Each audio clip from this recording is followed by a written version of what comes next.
What's going on, family? What's good? What's good in the neighborhood? Hopefully you're having a wonderful day. Today is Tuesday. See that big old thing in the back?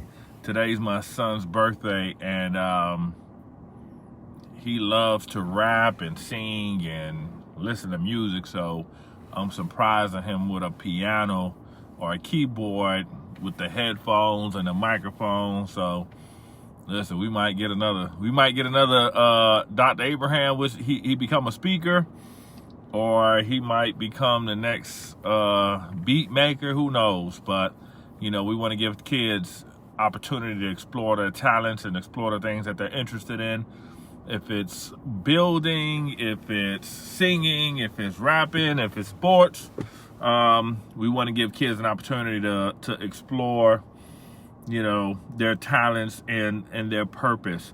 So really, I wanted to get on live here to just talk about something. If you don't know who I am, my name is Dr. Mark Abraham. I'm the president and CEO of MEA Consulting Services, LLC, the fastest growing consulting company in the country. We specialize in training school leaders to lead with a primary focus on increasing graduation rates for young men of color. It is my visceral belief that black and brown males can graduate high school at 80, 90, and 100%. And if you believe that, give me a fist up real quick. Holla at your boy. So, again, I just want to come in and holler at you for a little bit. I got back off the plane from Miami early in the morning. I was flying. I took the earliest flight possible out of there. I enjoy being back home in Miami, but I live in Buffalo now. Buffalo, shout out to Buffalo Bills. They took that L. Miami Dolphins won. I was happy about that. One of the teams got to win. Either Buffalo Bills got to win or Miami Dolphins got to win. It's a win-win for me. So I was talking to my students today. I teach a graduate level course, and I teach an undergraduate level course. And I was talking to them about something today that really, really kind of concerns me, and I just felt it necessary for me to have a conversation with my young professionals.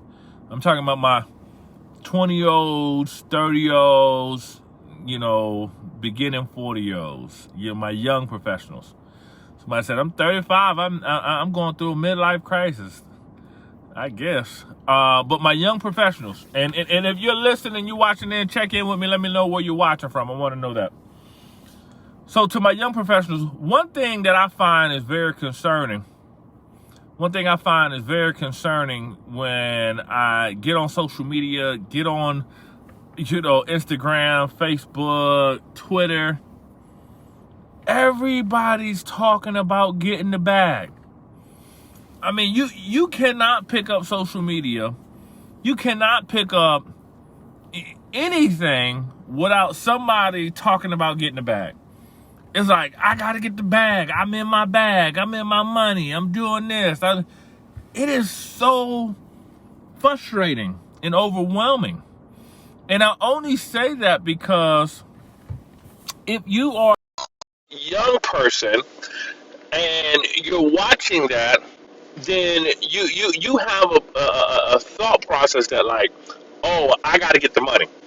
And then so everything you do is pursuit of the money, right? Like, not morality, not purpose, it's like everything you do then is going to be trying to get the bag, right? Like, trying to get the bag. Christina, what's up, girl? We got Orlando in the house.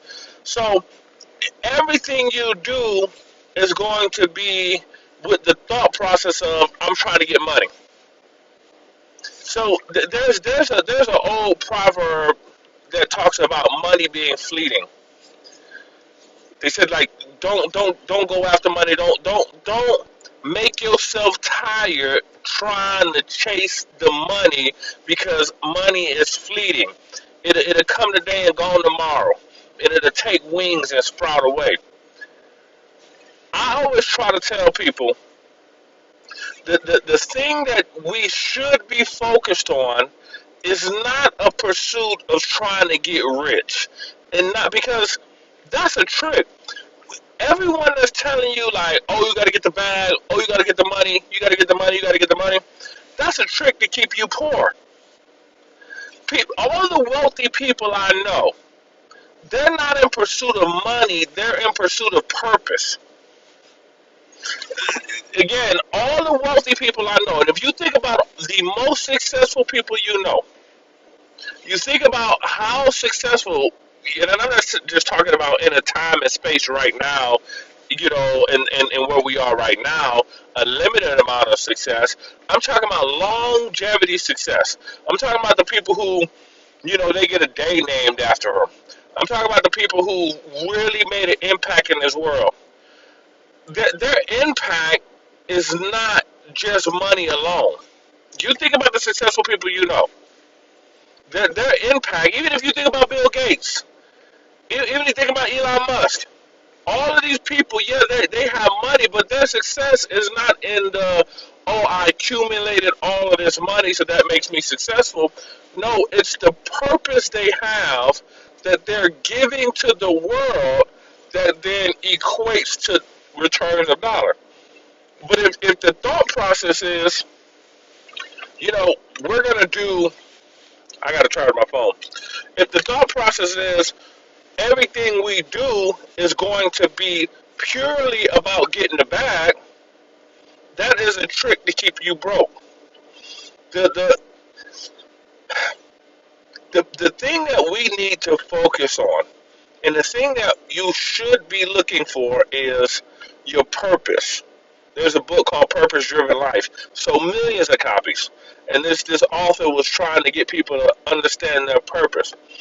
The quicker you find your purpose, like, we're told, that this idea that, like, well, I wasn't a plan, you know, your parents didn't plan you to be here. And there's millions of people who their parents didn't plan for them. There wasn't a planned pregnancy. But the reality, God knew you was coming. When God created you with that fingerprint, and I'm not talking about religion, I'm talking about the Creator. When the Creator created you, you were created with a purpose in mind. You were created to do something on this world, to give something to the world. But the trick to keep you frustrated, the trick to keep you out of alignment, is to make you focus more on the money and more on trying to get the bag and less on walking in your purpose. So the question for you as you're watching this, if you remain to watch and you continue to watch it, is what's your purpose in life? Like, why were you created? I promise you, you weren't created just so that you could get money and just walk around with a pocket full of dough. That is now, and I'm not talking against having money. Obviously, I'm not saying that. I'm saying when you wake up in the morning, purpose should push you, because as you continually find what your purpose is, as you continually find your passion and stay in that vein, the money will come. Right? Like, so when you say, hey, listen, I was created to do this. And as you do that and perfect that and continually work on your voice, continually work on your who you were created to be, your gift will make room for you. Your gift will bring you before great men. Your gift will make you prosperous. But the reality is you have to figure out what that gift is on the inside of you and stay in that lane. And stay there and continually, not to just say this is my gift, but then practice that gift and carve it out and keep working on it and keep working on it and keep working on it. But know that you were created for something bigger than just trying to get the bag. You were created for something bigger than just trying to get a dollar. God did not create you just so that you could come down here and get some gold and get some money and put it in your pocket and just walk around saying that you got a whole bunch of money and everything is vacation and hanging out on boats. That ain't what God created you for. I guarantee you, and I don't even know you. I don't even know you personally, but I know that you weren't created just for that purpose alone. And if you don't know your purpose, like if you don't know why you were created, when we don't know the purpose of a thing, abuse is inevitable. When we don't know the purpose of a thing, abuse is inevitable. You will abuse things when you don't know when you don't know why they were created. So your life, your body, your mind, the, your brilliance, everything that makes you who you are, your wonderful mind, everything that makes you who you are, you have to know that you were created to do something special on this earth. Now, it's incumbent on you to meditate and to pray and to watch and see what your talents are and see what you're good at and to see what comes naturally to you, what comes easy to you. Because once you find out what comes naturally and what comes easy to you, that gets you closer to your purpose and why you were created. If it comes natural to you to talk to people, if it comes natural for you to sing, it comes natural for you to critically think and put things together, you now know that whatever your purpose is, it's going to be somewhere in that sphere. And this whole notion of, well, if I don't do it myself, it won't get done right. No, the thought process is as you're, if you didn't know, I told people earlier, my son loves to sing and rap and make music, so today's his birthday. So I got him this keyboard with the microphone on it, so hopefully, I put the warranty on it, so hopefully he don't tear it up. Pray for me. And I got him the headphones so that he doesn't be just making a whole bunch of noise in my life. So if I go live, I don't have to hear, burr, burr, burr, so we're going to see how that works. But nevertheless, we're talking about purpose. We're talking about your creation and why you were created. Because, as I watch social media and I look on television, oh my goodness, everybody is trying to trick you and stand broke. They're trying to manipulate you to keep you broke. And I don't know if they're doing it intentionally, and I don't think they are, but everybody's trying to get you to chase the bag. Everybody's trying to get you to chase the money.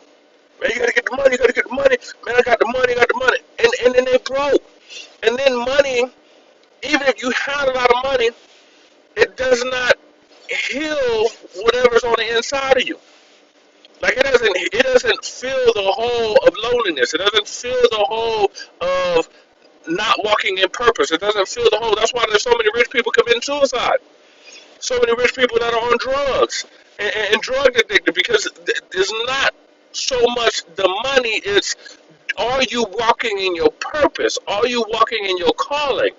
And if you're walking in your calling and your purpose, that will fulfill you. And the sad thing about education and where we actually give our kids and we when we actually tell our kids like what profession to choose, we hardly ever tell our kids to become artists. But we will marvel at, a Michelangelo piece. We hardly tell our kids to become musicians. We hardly tell our kids to go into the field of arts. Why? Because, again, we are trying to get everyone to focus on the thing that's actually going to keep them broke. And broke is not just a financial state. To be broke is more than just I don't have money in the bank. To be broke is also I'm not fulfilled. To be broke also means I'm not good in relationships. To be broke means I have nothing that makes me feel whole. To be broke means that I have things that I'm halfway doing and I'm halfway fulfilled. So when we talk about making someone rich or making someone whole, when you find why you were created, that's where the richness come in from. Like, I was watching this video and this guy was like, what do you think about work-life balance? And the guy was like, well, if you're not working 7 days a week, then you need to find something else to do. Why? Because to that guy, work was something that he loved to do. Because he's walking in his purpose. He's walking in his creation. He wasn't talking about the money. Again, the money is something that is fleeting. And I'm really, really trying to encourage my young professionals, the young people, 20, 30, 40-year-olds, to say, listen, get your mind off of the money. And think about it. Every rap song talks about money. Every rap song talks about money. We talk about money more than we talk about love in rap. We talk about money more than we talk about purpose. We talk about money. Even the rappers that are entertaining us don't even try to encourage other rappers to get into the rap industry to rap. They always want to create this illusion of wealth as if money is the healing part of your heart, right? So, again, it is a trick to keep us in poverty. The trick is, let me focus on the trinket, let me focus on the gold and get away from purpose. The alignment for wealth is follow your purpose, follow your dreams, and the money will come to you. Follow what you love to do. Like I'm speaking to you right now. I can do this for another 3 hours and not get paid a dime. I'm fine. Because this is what I love to do. I could be on here speaking and nobody show up on this live. Nobody will watch this live, but this is what I love to do. I love to speak. I'm a speaker. I'm created to speak. When I was a high school principal, I just pulled my kids up in the doggone auditorium. They had detention. I loved it. I said part of my rules as detention was you got to sit down here and listen to me speak for an hour and a half. You want to walk around hallways? Good. Now I got an audience. I got speaking. You got to stay here. And I'm not even looking for your applause. I said, I'm monologuing. This ain't even a dialogue, baby. So, find your purpose. Find what you're created to do. That'll get you to your wealth. That'll get you to, when I say wealth, again, I'm not just talking dollars and cents. I'm talking that gets you to your wholeness. That gets you to your fulfillment, where you're not out of alignment, and so now you're walking and you're not frustrated all the time. You're walking in joy. You're walking in peace because you're doing what you were created to do. Now, when you have hard times, yeah, will things be frustrated? Yeah, but when you're walking in your purpose, you get energy from doing the thing that you're created to do. When I got to speak, and I got to get in front of a crowd, and as nervous as I might get, as tired as I might be, the moment you give me that mic, it's like a bolt of energy hit my body. I'm ready to go. And my fatigueness goes out the window. Whatever I had going on before that goes out the window. It's the thing that rejuvenates me. What rejuvenates you? What is your purpose? What is your reason for being on this earth? I promise you it's not just money. I promise you it's not just getting the bag. I'm in my bag. And most of these people you watching in their bag, they ain't got no bag. They broke. Most of the people talking about getting in their bag, even the people that are selling these things to you. I'm getting in my bag, then if you get in your bag, oh, I don't want to say this, y'all gonna get mad, I say this. If you get in your bag so much, right, why are you trying to sell me this information? Just give it to me for free. Talking about these people who are like, the millionaires I know, they don't have time to be sitting there trying to do webinars and things like that because they're like, listen, I'm here saving the world, I'm doing this, I'm doing that, I'm content, I'm good. But some of these people who got fool's gold, they trying to fool you. They trying to get you to sell you content because they not who they say they are. And I'm not talking to anybody, if I'm associated with them, I'm not talking about them, right? Because, some people get weird when I say things, take it out of context. But the folks that I see on social media, the folks that I see, it's like, I'm trying to manipulate you to force you to start thinking about more about money than purpose.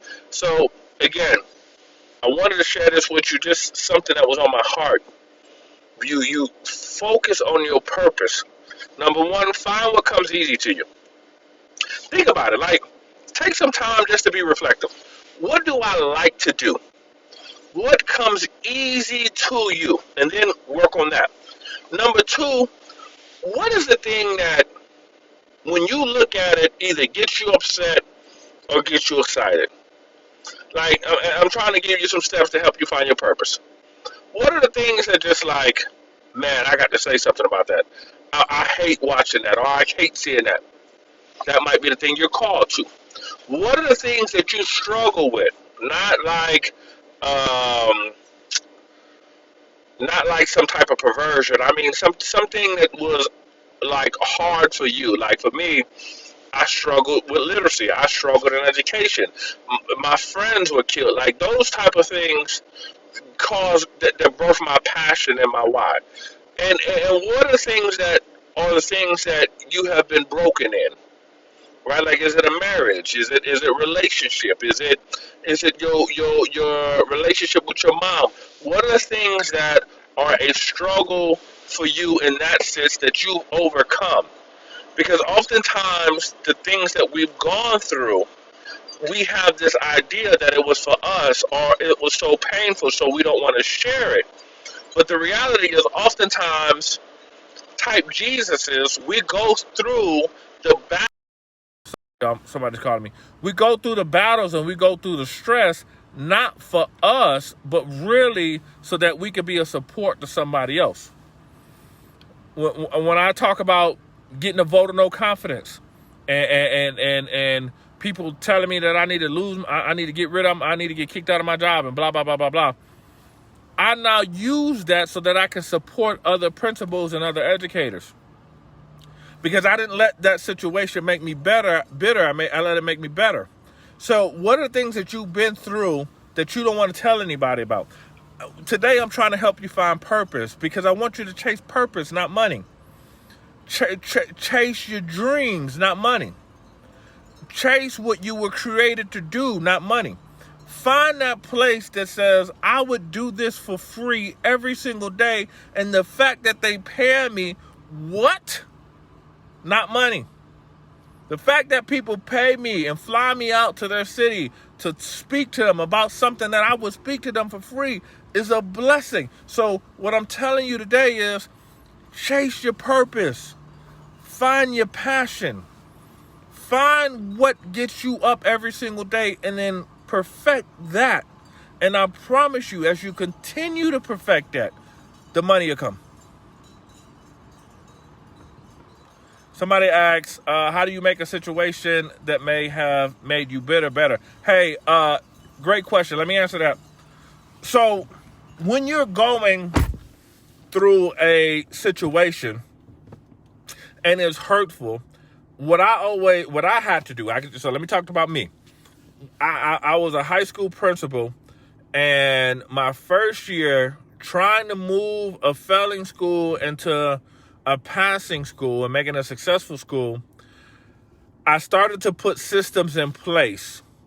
And as I was putting systems in place, because issues with unions and started to challenge the status quo, I got what they call a vote of no confidence. Now, when I got that vote of no confidence, I went to prayer to God and I said, Lord, what am I doing wrong? And God spoke to me, and you could, whatever it is your faith is, whatever it is you believe, but I heard a voice inside of me said, why do you think that you're doing something wrong? It could be that you're doing something right. Boom. Now, that didn't solve the issue because I still was being lambasted and blasted in the media. But for me, at least I knew I was in the right place, right? I was in right connection with God. Second thing you have to do is, for me, I had to forgive the people that hurt me. Because it is hurtful when you try to do your best and you get slapped in your face. That is a hurtful thing. So what I had to do was I had to forgive the people that hurt me. I had to say, listen, every day I had to work on forgiving them without them asking for forgiveness, because forgiveness is not about the person, it's about you. It's about you saying, I'm not going to walk around. We know that feeling when you walk around and looking at somebody and you get that knot in your throat or that knot in your stomach because you like ready to slap the fire out them. Now you paranoid, looking crazy, right? So I had to work on forgiving everyone, especially as I started to know they were doing it, forgiving everyone that, was hurting me versus me trying to get revenge on myself. So instead of me trying to get revenge, I had to do the forgiveness. So again, number one, I went to God in prayer. Number two, I started to forgive the people that hurt me. And number three, I really started to focus alone just on, again, knowing my passion and knowing my purpose, and stayed in that vein, right? So I stayed in that place. So then now the work became, I'm doing this with a purpose, and I'm doing this to give God glory. I'm doing this to help someone, so I'm doing it in love. And see, I'm doing it until my time is over and it's time for me to move on. So with that, I would say forgiveness, prayer, and really walk in your purpose, and know that when you're walking in your purpose, there will be persecution. When you walk in your purpose, there will be pain. When you walk in your purpose, there will be issues that you encounter. But you have to continually stay there and forgive people that hurt you. Family, I got to go. I got to pick my son up. I told you it's his birthday, so we're going to celebrate today. Ken, Don, hopefully that helps you, Queen, or King. I don't know who that was. Hopefully that helped y'all. Until next time, this is Dr. Abraham. Hit me up. Love you. Peace.